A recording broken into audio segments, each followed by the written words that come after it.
పెట్టి పూజ చేసి గడ్డి మేపి పాలు తాగి వయసు ముదిరి వట్టిపోతే గోవు తల్లే కోత కోత.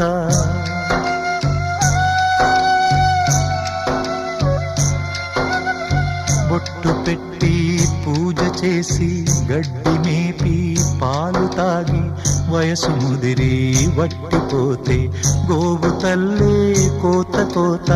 విత్తు నాటి చెట్టు పెంచితే చెట్టు పెరిగి పళ్ళు పంచితే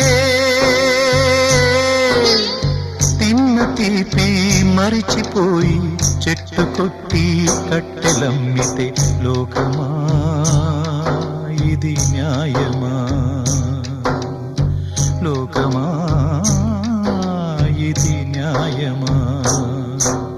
సృష్టికర్త ఒక బ్రహ్మ, అతనిని సృష్టించి